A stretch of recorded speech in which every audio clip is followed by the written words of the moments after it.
विद्यार्थियों, पिछले वीडियो में अपन ने कल्पित माध्य और विचलन माध्य के बारे में बात की थी। अब बात करेंगे आगे एक भारित माध्य,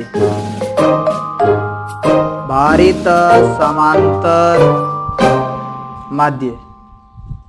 वेटेज दे रखा है प्रत्येक विषय का। तो देखिए ये प्रश्न है हमारे 17.5 से। पहला प्रश्न देखते हैं अपन। एक छात्र ने अंग्रेजी में 46%, गणित में 67%, हिंदी में 53%, इतिहास में 72% तथा अर्थशास्त्र में 58% अंक प्राप्त किए। अन्य विषयों की तुलना में अंग्रेजी को 3 गुना तथा गणित को 2 गुना भार मान्य हो तो छात्र के प्राप्तांकों का भारित माध्य ज्ञात कीजिए। अंग्रेजी में 3 गुना, गणित में 2 गुना, किसकी तुलना में? अन्य विषयों की तुलना में। अन्य विषयों की तुलना का मतलब ये हुआ अन्य कौन कौन से हैं? हिंदी, इतिहास, अर्थशास्त्र। इन तीनों की तुलना में इन दोनों सब्जेक्टों में अंग्रेजी में 3 गुना और गणित में 2 गुना। जैसे ये अपन x मानेंगे इन तीनों का, तो ये 3x लेना पड़ेगा और ये लेना पड़ेगा अपने को 2x, क्योंकि इनका वेटेज है वो 2 गुना अधिक है अन्य का, गणित का, और अंग्रेजी का हमारे हैं 3 गुना। तो देखिए इधर इसका उत्तर कैसे ज्ञात करना है। सूत्र वही है कि सिग्मा एफ एक्स बटे सिग्मा एफ लिखा था समांतर माध्य का, या वेटेज बाहर लिख देंगे तो W लेना है एफ सीधा। तो देखिए इधर अंग्रेजी में x1 ले लेते हैं, बराबर कितना है? 46। गणित x2 67,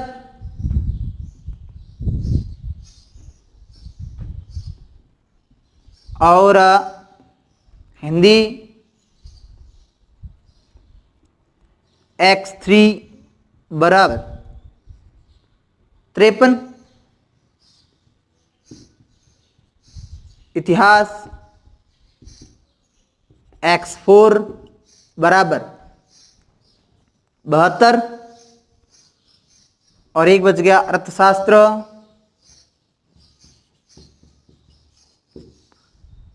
x5 58। ये तो अपन ने मान लिए चर जैसे होते हैं x वाले, x1, x2, x3, x4, x5, ठीक है। अब अपन लिखेंगे W के अंदर वेटेज इनका क्या क्या है, तो वेटेज देना पड़ेगा।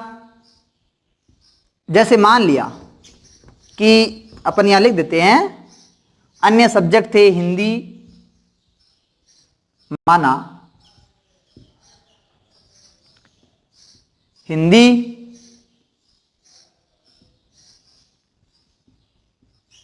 इतिहास एवं अर्थशास्त्र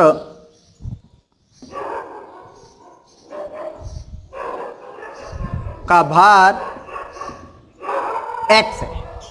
इनका भार अपन ने क्या मान लिया? x। तो अंग्रेजी का क्या हो जाएगा? अंग्रेजी का 3 गुना है 3x, और गणित का 2 गुना है तो कितना हो जाएगा हमारा? 2x। तो यहां अपन लिखेंगे W1, अंग्रेजी का भार कितना है? 3x। W2 गणित है, गणित का भार कितना है? 2x। W3 में क्या है? हिंदी है, हिंदी का कितना है? x। W4 इतिहास है, इतिहास का कितना है? इसका भी x है। और W5 अर्थशास्त्र है, इसका भी कितना है? x। तीनों का x कैसे आया कि अपन ने क्या माना? हिंदी, इतिहास, अर्थशास्त्र का वेटेज क्या है? x है, मतलब 1 गुना है। 1 गुना 1 का गुना करेंगे x से, x ही रहेगा। इसलिए W1 3x, W2 2x, W3x, W4x, W5 भी x है। अब इसका सूत्र क्या होता है? भारित समांतर माध्य x बार बराबर, या भले w लिख दो, बराबर सिग्मा एफ डब्ल्यू बट्टे सिग्मा एक्स डब्ल्यू बट्टे सिग्मा डब्ल्यू। देखिए इधर एक्स सिग्मा का मतलब क्या होता है, योग होता है, एक्स और डब्ल्यू का गुणा कर लीजिए, जैसे x1 का w1 से गुणा, x2 का w2 से गुणा, x3 का w3 से गुणा, x4 का w4 से गुणा, x5 का w5 से गुणा करना है। तो यहां पर लिखेंगे इसका विस्तार रूप कैसे होता है, x1 w1, x2 w2, x3 w3, x4 w4, x5 w5 बट्टे w1 w2 w3 w4 w5, 5 ही है, 5 तक। देखिए इधर x1 कितना है हमारा 46 और w1 कितना है हमारा 3x प्लस 67 गुणा 2x प्लस हिंदी में 53 गुणा x प्लस इतिहास में 72 गुणा x प्लस अर्थशास्त्र में 58 गुणा x बट्टे जोड़ दो भाई 3x plus 2x plus x plus x plus x। तो इनका योग करेंगे अपन, 6 इसका 3 से गुणा कर दो, 6 × 18, 1 उधर गया, 12 और 1 13, 138x, 67 का 2 से गुणा कर लो, 14 1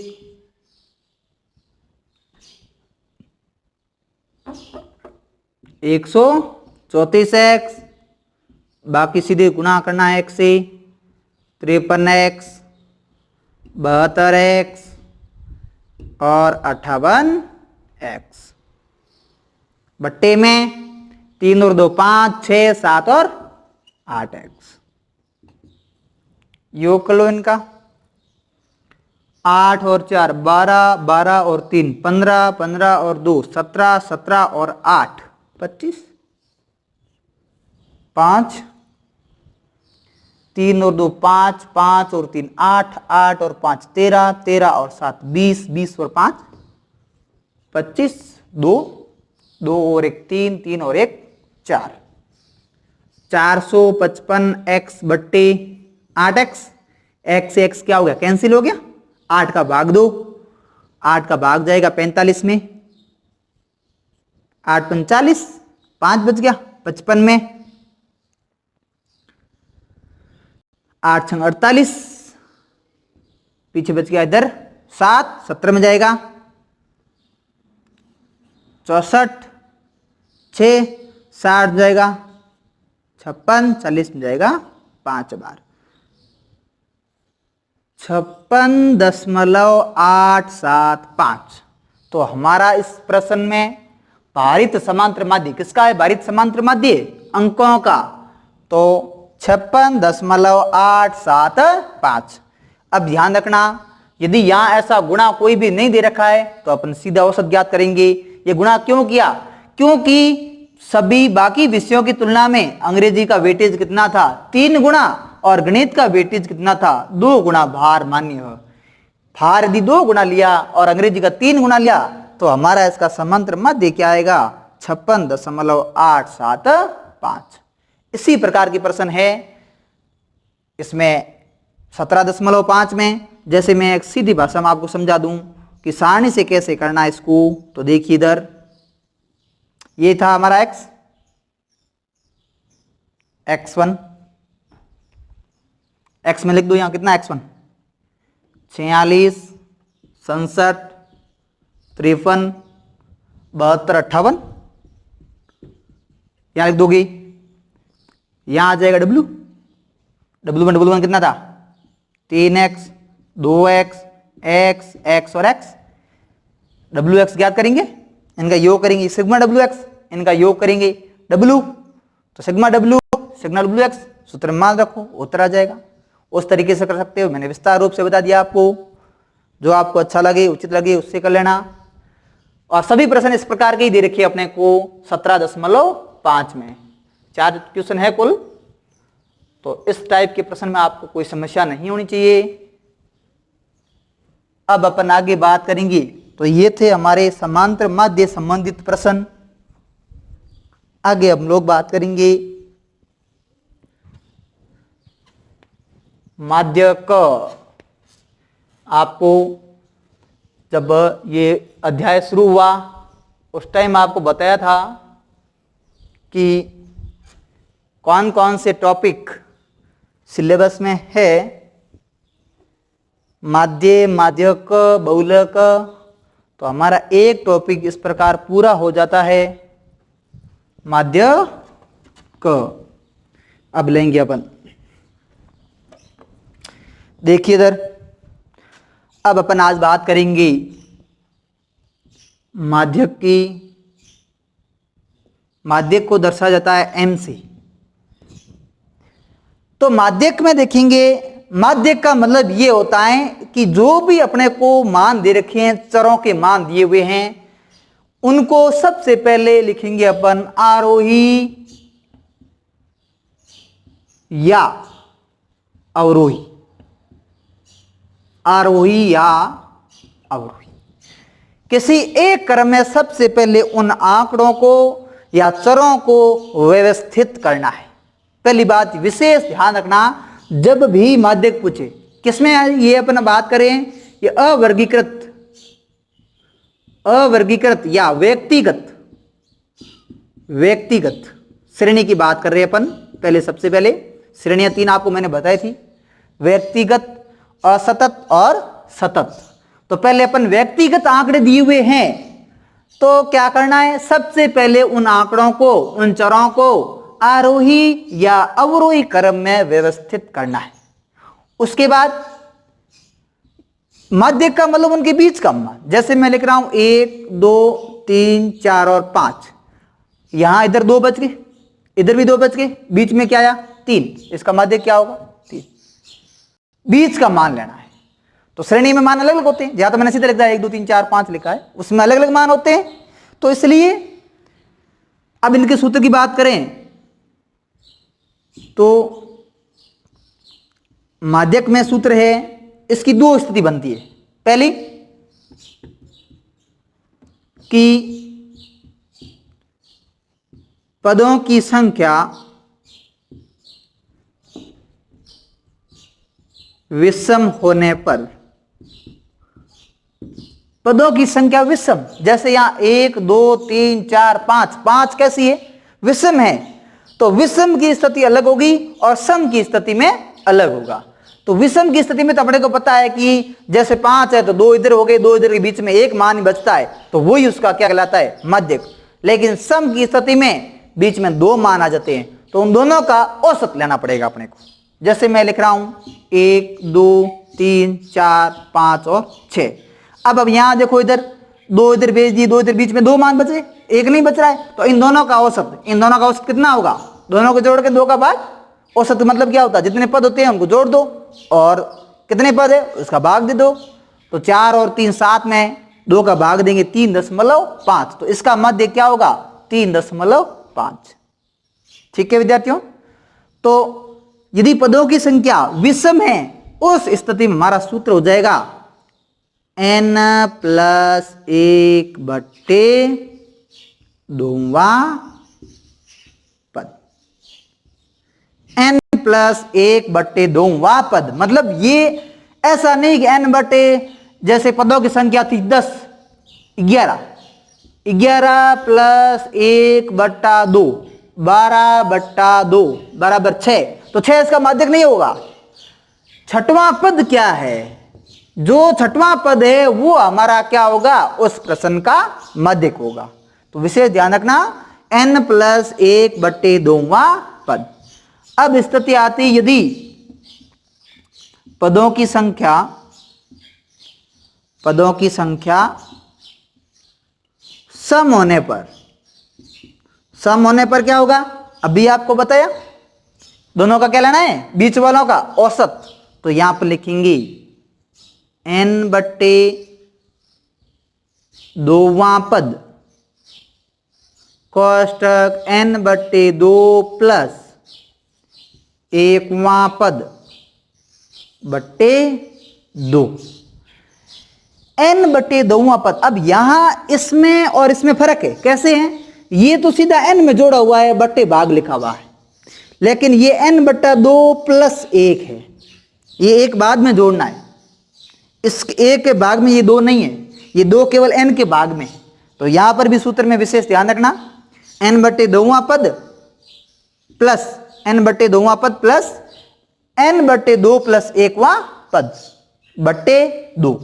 तो n बट्टे दोवां पद, जैसे n बट्टा 2 इसमें क्या था, कुल पद कितने हैं, 6 है, 6 में 2 का भाग देंगे, तीसरा पद प्लस n बटा 2 करेंगे वापस तीसरा, 3 और 1 कितना हो गया 4, चौथा पद। तो तीसरा पद प्लस चौथा पद बट्टे 2, तीसरा पद 3 लिया है, चौथा पद 4 है, 3 प्लस 4 बट्टा 2।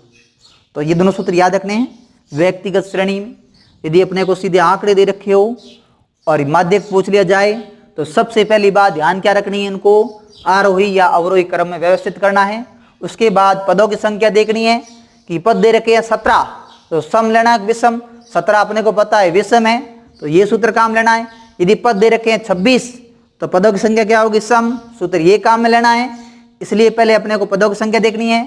सबसे पहले आरोही अवरोही में व्यवस्थित किया, पदों की संख्या देखी, ये सूत्र लगाना है, जिससे हमारा क्या प्राप्त हो जाएगा, माध्यक मीडियम n। ठीक है विद्यार्थियों, तो जैसे कोई भी प्रश्न आ जाए इस टाइप का, देखिए जैसे प्रश्न है ये पहला, 25, 34, 33, 13, 20, 26, 36, 28, 19, 34 का माध्यक ज्ञात कीजिए। तो सबसे पहले मैंने आपको बताया था इनको क्या करना है, किस क्रम में व्यवस्थित करना है, आरोही या अवरोही। आरोही अवरोही होते क्या भला है, आरोही का मतलब क्या होता है, छोटे से बड़े की ओर, और अवरोही का मतलब होता है बड़े से छोटे की ओर। ठीक है, तो यहां देखो अपन एक क्रम में लिखते हैं, आरोही क्रम में लिखते हैं, तो सबसे छोटा आंकड़ा लेना अपने को, कौन सा है, 13। 13 के बाद छोटा कौन सा है, इसमें देख लोगे 20। 20 के बाद देखना छोटा कौन सा है, 13 के बाद 19, 19 के बाद 20, और 20 के बाद आ जाएगा हमारा 25, 28, और 28 के बाद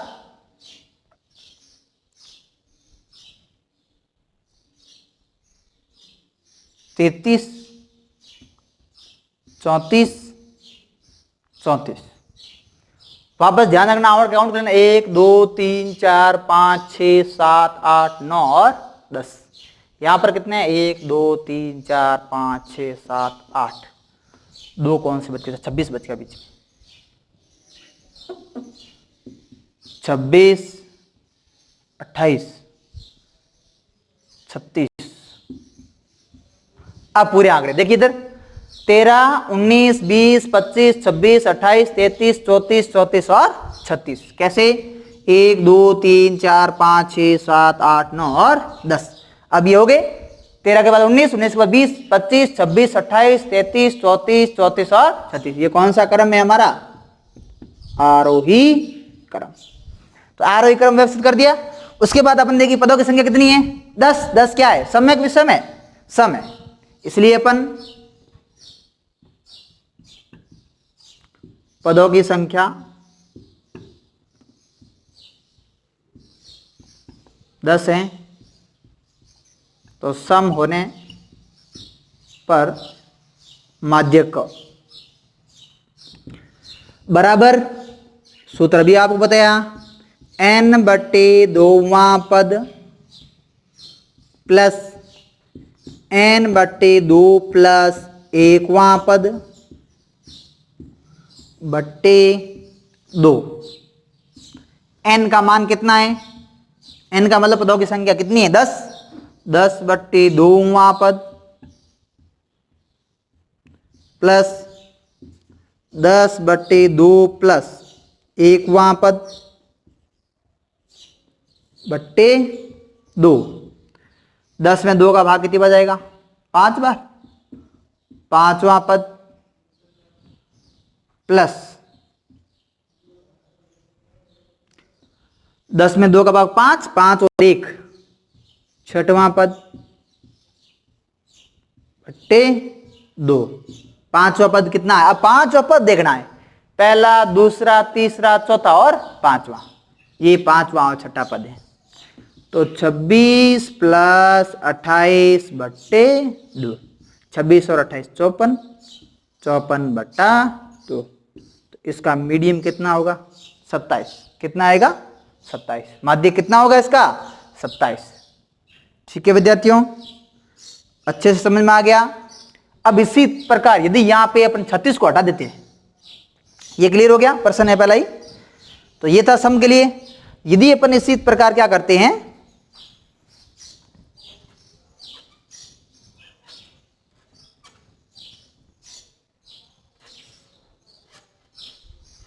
छत्तीस को मैं हटा देता हूं।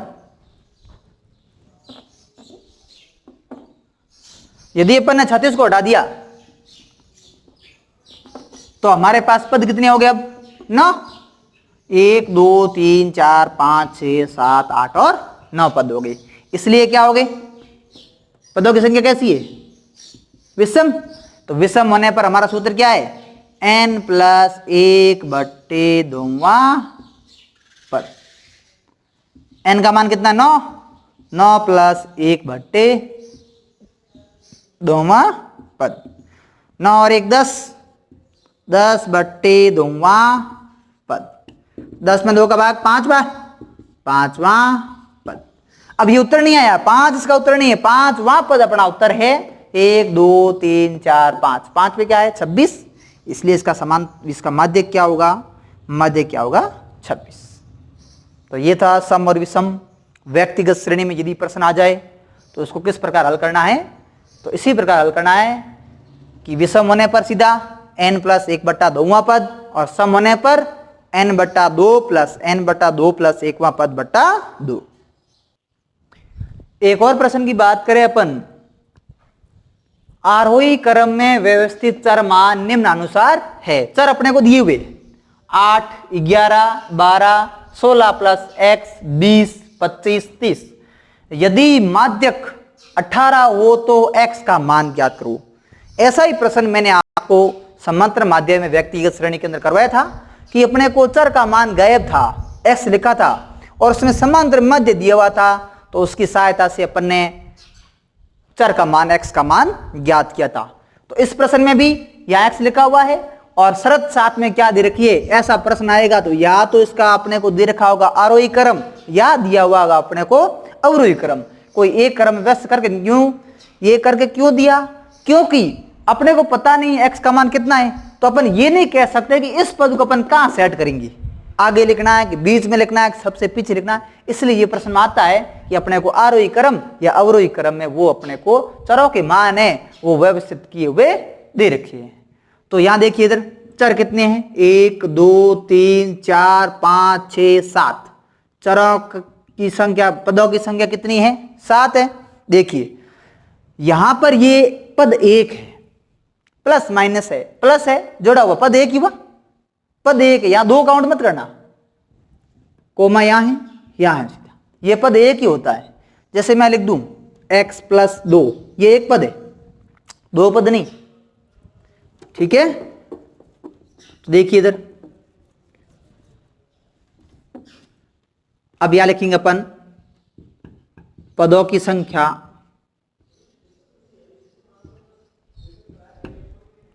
विषम होने पर, माध्यक पदों की संख्या विषम है तो मीडियम बराबर क्या होगा? n प्लस 1 बट्टे 2वां पद। n प्लस 1 बट्टे 2वां पद का मतलब ये हुआ कि यहां पर अपने को माध्यक दिया हुआ प्रश्न में, ये माध्यक कितना है इसका? 18 है। m का मान कितना है? 18। माध्यक की जगह हम लिखना 18, n का मान 7 है, पदों की संख्या 7 प्लस 1 बट्टा 2वां पद। 18 बराबर 7 और 1 8, 8 में 2 का भाग कितनी बच जाएगा? 4वां। चौथा पद कौन सा है? पहला, दूसरा, तीसरा और चौथा। चौथा पद है हमारा 18 बराबर 16 प्लस x। ठीक है, तो यह x बराबर 16 प्लस का है, पक्षांतर करेंगे किसमें जाएगा? माइनस में। x बराबर 18 माइनस 16 बराबर कितना आया? 2। इसलिए हमारा x का मान कितना आया? 2। तो x की जगह यदि अपन 2 रखेंगे तो इस श्रेणी, इस चरों का माध्य कितना होगा? 18 होगा। x का मान कितना आने पर? 2। जैसे यहां 2 रख दिया तो कितना हो गया? यहां पे 18 हो गया। तो यही हमारा होगा भाई। 3 पद इधर है, 3 इधर है, बीच वाला क्या होगा? माध्य, क्योंकि पदों की संख्या कैसी इसमें? विषम है। तो विषम होने पर क्या होगा? जो बीच में मान आएगा। 3 इधर छोड़ने, 3 इधर छोड़ने, सूत्र से करेंगे तो भी वही होगा कि 7 प्लस 1 बट्टा 2वां पद, चौथा पद क्या आएगा? 2। इसका मतलब ये होगा कि हमारा मध्य कितना है? 18 दे रखा है, तो यहाँ x का मान कितना होगा? 2।